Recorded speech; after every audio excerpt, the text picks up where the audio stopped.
The story opens in suffocating darkness. A buzzing sound, maybe a broken light, maybe an engine, vibrates through the warehouse walls. Somewhere nearby, muffled voices echo, cold and businesslike.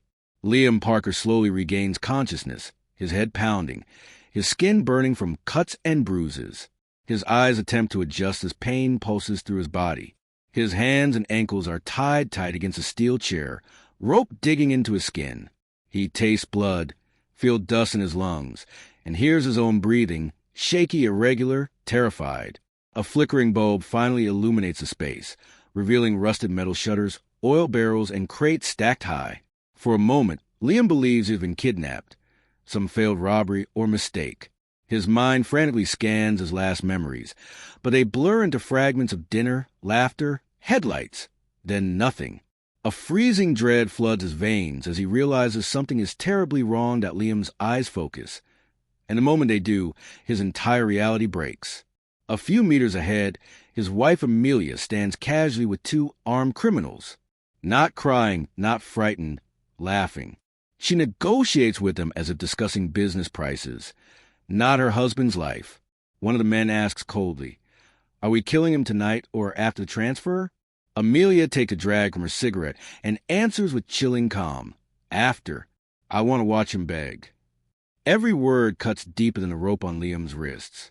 The woman he loved, trusted, protected, thought he knew, the woman who slept beside him every night, had not only planned this, but enjoyed it.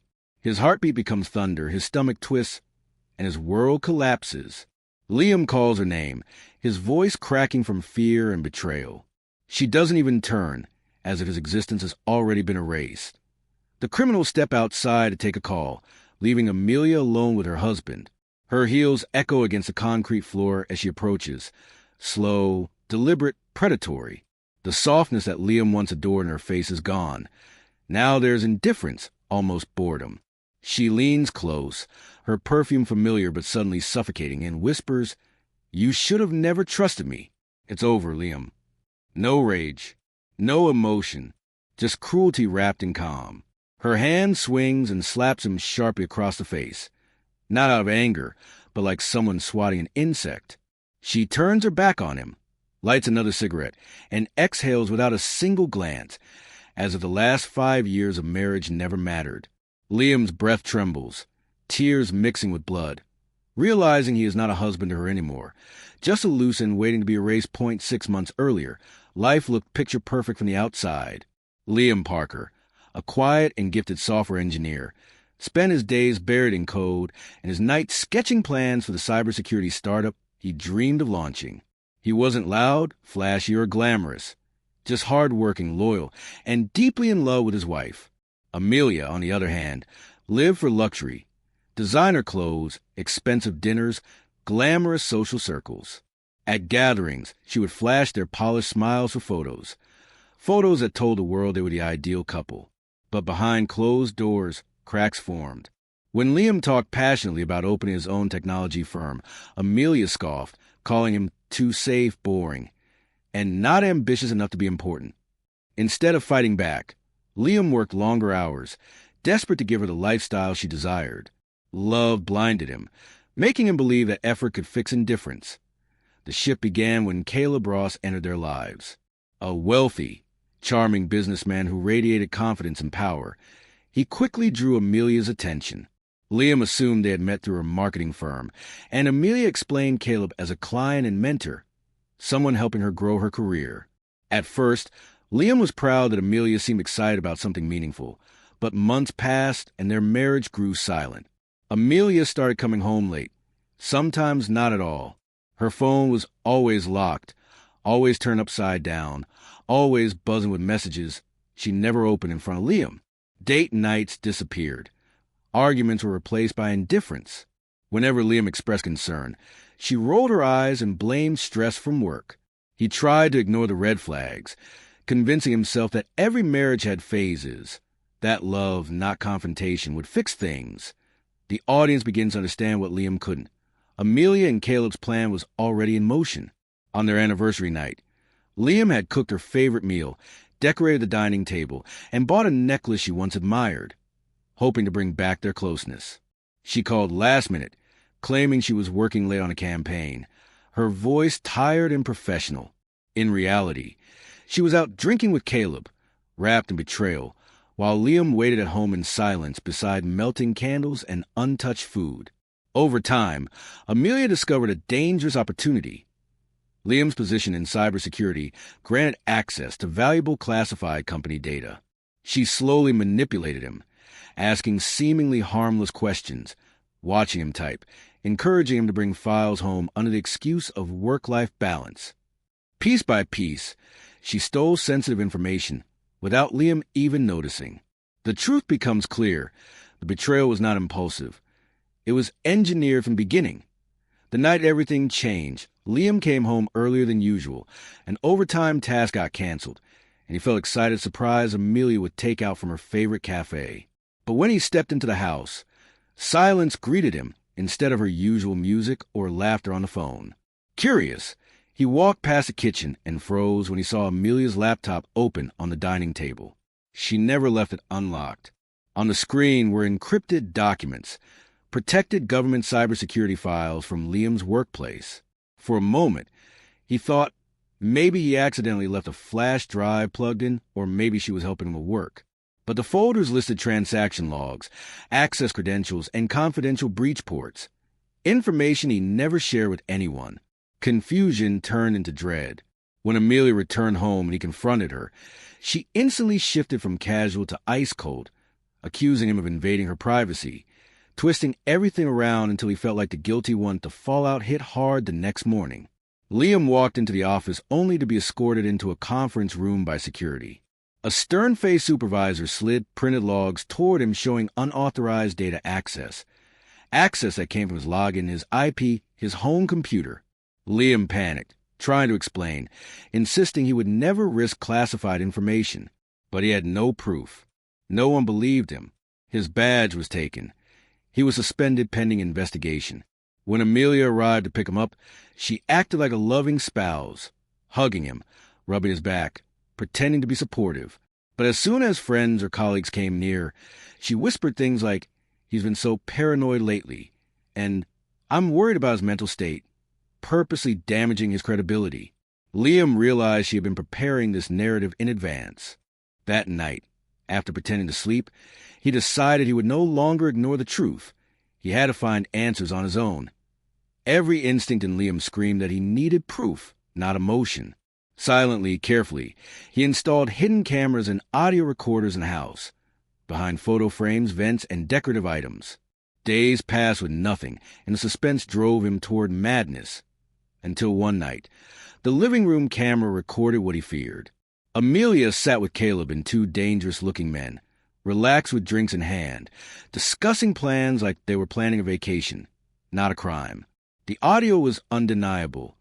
Once we get the access codes from Liam, we get the money. Then we don't need him. The words replayed in Liam's head like a nightmare. His knees went weak as the truth stabbed him deeper than betrayal. She didn't just stop loving him. She wanted him gone for money. He decided to expose her immediately. But before he could act, 3 masked men ambushed him in his own living room. A violent struggle, a blow to the head, fade to black, connecting directly to the opening warehouse scene. Back in the warehouse, reality snaps into focus. Liam's wrists burn against the rope as he fights to stay conscious. Amelia has just walked out to finalize the money transfer, leaving him with the 3 criminals. The room feels smaller now, the stale air thick with cigarette smoke and suspicion. Liam knows brute strength won't save him. He's weak, injured, and outnumbered. So he begins to speak, not screaming, but calmly, strategically. He notices one of the criminals, Mason, looks uneasy, constantly glancing toward the exit, questioning something silently. Liam takes the risk and whispers, "She's not paying you, you know." The other 2 scoff, but Mason's eyes widen. Liam continues, pushing doubt like a knife.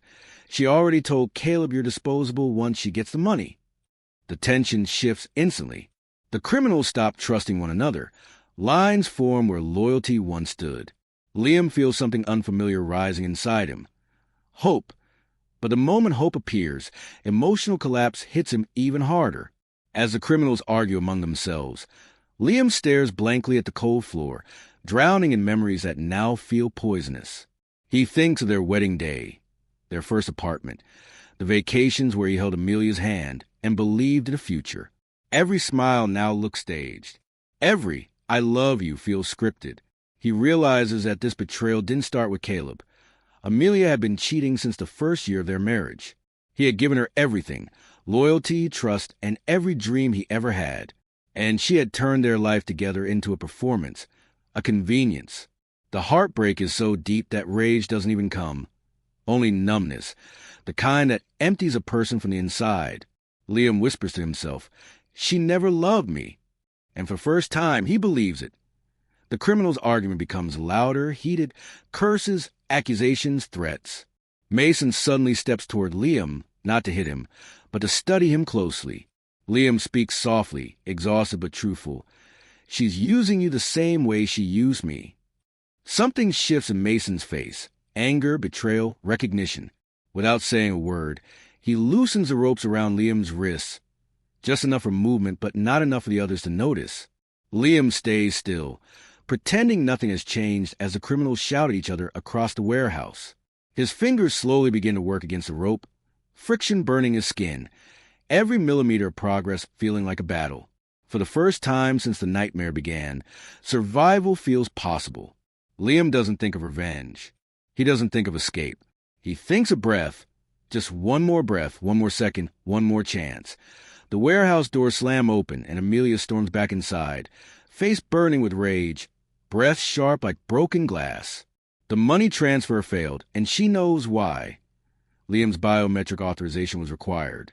She marches toward him, grabs him by the hair, and strikes him again and again, screaming that he ruined her life by not being enough. Her voice cracks with hatred, not love. The criminals finally lose patience. Guns are drawn, tensions peak. Everyone is shouting, accusations, threats, fear. But Amelia doesn't point her weapon at them.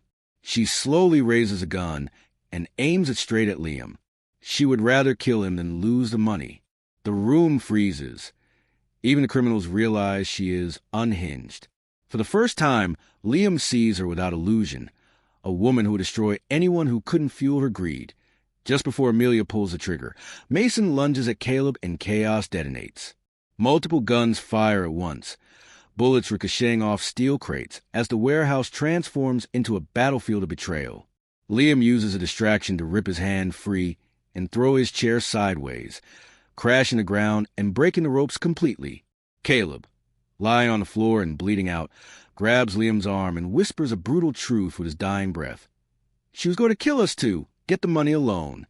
Every person in Amelia's life had been a stepping stone, disposable and temporary.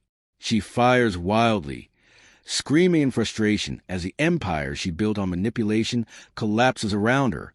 Liam, barely standing, fights for his life with whatever strength remains, driven not by revenge but by survival, by the simple belief that his life still has value. The gunfire fades until only one person still refuses to stop. Amelia. She turns on Liam again, hatred glowing like fire in her eyes. "You were supposed to stay weak," she screams, pointing the gun at him with shaking, furious hands. Liam steps forward instead of backward. Not to attack her, not to kill her, but to stop being the frightened version of himself she created. This hesitation enrages Amelia even more, and she fires. But Mason jumps in front of the bullet, using the last of his loyalty to protect Liam. Before she can fire again, Liam instinctively wrestles her for the gun. A single deafening shot rings out. Amelia freezes, then falls, shot by her own weapon. Police sirens echo outside. Someone called 911 earlier. Liam collapses to his knees, surrounded by bodies, alive, but forever changed. Liam sits outside the warehouse on the cold pavement while red and blue police lights flicker across his bruised face. His hands tremble, not from fear anymore, but from the shock of everything ending all at once. Officers surround him, yet no one treats him like a suspect. Instead, they listen. Liam plays the surveillance recordings on his phone, the meetings, the plans, the betrayal. Every second of audio clears him a little more from the nightmarish accusations he faced. As crime scene investigators search the warehouse, The FBI arrived to take over the case due to the stolen government data. For the first time in months, Liam is believed. The agents shake his hand, praising him for uncovering the cybercrime ring. A ring he never meant to expose but almost died because of. Amelia's lies, her manipulation, and her cruelty are finally over. Liam is free, legally and emotionally. Days later, the world looks different, not louder, not brighter, just finally honest. Liam is offered a position by a private cybersecurity firm who learned about the case and admires resilience under pressure. But instead of running from his trauma, he chooses to face it. He begins therapy, learning to rebuild not as a man who loved Amelia blindly, but as someone who finally values himself. Guilt turns into healing. Silence turns into clarity. No more proving his worth to someone who never cared. No more shrinking so someone else could feel big. He starts going for morning walks instead of overnights of overtime. He begins talking to people again, slowly, cautiously, but willingly. He learns to exist without pain being the center of his life. The scars remain, not as reminders of failure, but survival. Months later, Liam stands in his new apartment. Not luxurious, not expensive, but warm. A small desk, a glowing monitor, sticky notes of project plans, and a whiteboard filled with cybersecurity strategies. His home is quiet, but not lonely. He uploads his business website, Parker Cyber Defense, protecting what matters. The agency is small now, but it's powered by skill, passion, and freedom, not pressure or insecurity. For the first time, Liam smiles without forcing it. His journey wasn't about revenge or proving Amelia wrong. It was about rebuilding himself piece by piece until he became whole again. He closes his laptop at a reasonable hour, pours coffee, and steps out onto his balcony, watching the city lights peacefully instead of desperately. Life didn't end in that warehouse. It began there, and now, Liam is not surviving. He is living. 6 months later, the world feels gentle again. Liam sits in a small neighborhood coffee shop, sunlight glowing through the windows, typing on his laptop with quiet focus. The same man who once carried sadness like permanent weight now looks grounded. Calm shoulders, steady breath, soft eyes. His cybersecurity business is flourishing, but unlike before, work no longer consumes him. It supports him. It doesn't define him. The barista greets him by name, brings his usual order without being asked, a small sign that he isn't invisible anymore. Other regular customers nod or smile as they pass, not because of pity, but because he exists fully now, present, alive. The trauma hasn't erased him. It has reshaped him, and he has learned to reshape his life in return. For the first time in a very long time, he is truly okay. Then a subtle disturbance, a shadow outside the cafe window. Liam looks up casually, unaware at first, until he sees her. Amelia, standing on the sidewalk, thinner, exhausted, gripping a worn jacket over prison-issued clothing. Out on bail, awaiting trial. Her makeup gone, confidence gone, arrogance gone. She looks like a woman who's been chasing a world that refuses to open a door for her anymore. When her eyes land on Liam, her breath catches. She presses her hand against the glass, as if she could step back into his life through it. But the divide is deeper than the window. She is staring at a version of him that no longer needs her. The cafe feels warm. Outside looks cold. And she knows now. The power she wanted over him is gone and will never return. Their eyes meet, not full of anger, fear, or nostalgia. Just truth. For one suspended second, time stands still. Amelia silently begs for something. Forgiveness, attention, validation. No one can know. But Liam doesn't give her hatred or affection. He gives her closure. A small, peaceful nod. A final acknowledgement that their story is over. Then, gently, without drama or bitterness, he turns back to his laptop. Soft music plays. He takes a sip of coffee and continues typing. On the screen, a line scrolls in a document he's writing. Never again will I allow someone to decide my worth. This isn't revenge. It isn't victory. It's healing. Outside, Amelia finally looks away, swallowed by the life she chose. Inside, Liam breathes easily, not because he escaped her, but because he found himself